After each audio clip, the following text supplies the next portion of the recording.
ایک نئی بحث جس کا تذکرہ ہر طرف ہے، ڈرائنگ رومز ہوں یا اس سے ہٹ کے ٹی وی چینلز ہوں، سوشل میڈیا ہوں، اخبارات ہوں، ان میں سب میں یہی بحث ہو رہی ہے نظام کی ناکامی کی، اس کے ادراک کی، گورننس کی بہتری کی اور نئے انتظامی یونٹس کی۔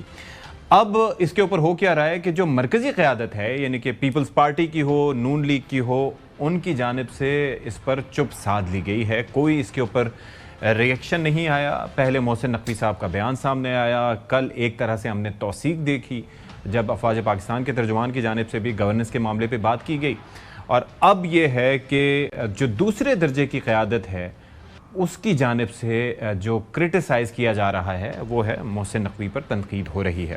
اب رانا ثناء اللہ صاحب جو کہ وزیر اعظم پاکستان کے مشیر بھی ہیں، سینیٹر بھی ہیں، وہ کیا فرماتے ہیں ذرا سنیے۔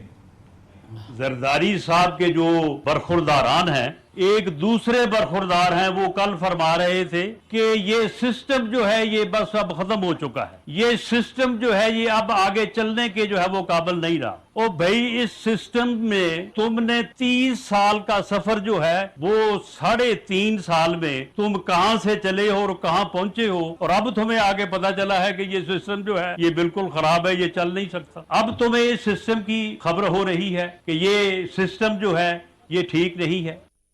اچھا، پھر آپ کو پتا ہے کہ کاکروچز کا بھی تذکرہ کیا تھا محسن نقوی صاحب نے، تو اس پر بھی جواب شکوہ آیا رانا ثناء اللہ کا، سنیں۔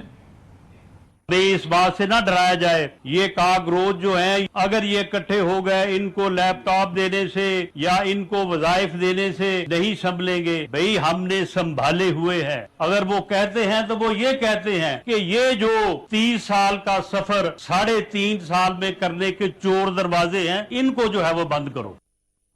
اچھا، پھر ریئیکشن یہیں تک محدود نہیں ہے، سندھ سے بھی ریئیکشن سامنے آیا۔ کل حسن ایوب نے بھی تذکرہ کیا تھا، لیکن آج بتا بھی دیتے ہیں کہ مراد علی شاہ صاحب جو کہ وزیر اعلیٰ ہیں وہ کیا فرماتے ہیں۔ محسن نقوی صاحب نے، میں نے سنا تھا ان کا بیان، میں نے آج کور بھی ہوا ہے میڈیا میں، بہت زیادہ دیکھا ہے، مجھے نہیں پتا کہ ان کے اشارہ کس طرف تھا۔ نظام اگر وہ سمجھتے ہیں بیونڈ ریپیئر چلا گیا ہے جیسے انہوں نے کہا ہے، وہ تجاویز دیں۔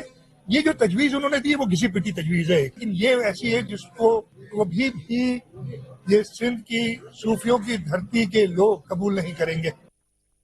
پھر پیپلز پارٹی سے ہی نیئر بخاری صاحب نے بھی ایک سوال اٹھایا، سنیں ذرا۔ اس رائے کا اظہار انہوں نے ٹی وی پہ کیا، انہوں نے کبھی اس رائے کا اظہار اپنی کیبنٹ میں کیا؟ یہ بات اپنی کیبنٹ میں بیٹھ کے کیوں نہیں کرتے؟ اپنے پرائم منسٹر کیوں سجیسٹ نہیں کرتے تاکہ کیبنٹ ڈیسیژن کرے؟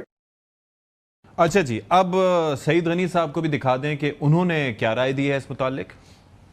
سندھ کے منتخب نمائندے، سندھ کی اسمبلی یہ کہتی ہے کہ سندھ میں کسی نئے صوبے کی ضرورت نہیں، اور پیپلز پارٹی نہیں کہتی، سب یہ کہتی ہیں کہ سندھ میں کسی نئے صوبے کی ضرورت نہیں ہے۔ پنجاب کی اسمبلی اس ملک کی واحد اسمبلی ہے جس نے غالباً 2013 یا 12 میں ایک قرارداد منظور کی جس میں یہ کہا کہ پنجاب میں ایک نہیں 2 نئے صوبے بنانے کے لیے اس پہ کام شروع کیا جائے۔ پنجاب کے لوگوں کے منتخب نمائندے یہ چاہتے ہیں کہ پنجاب میں صوبے بنے۔ پیپلز پارٹی پنجاب کے لوگوں کی نمائندگی کرتے ہوئے یہ کہتی ہے کہ ہاں، یہاں پہ صوبے کی ضرورت ہے، صوبے بننے چاہیے، اس لیے کہ پنجاب کے لوگ چاہتے ہیں، پنجاب کی اسمبلی چاہتی ہے۔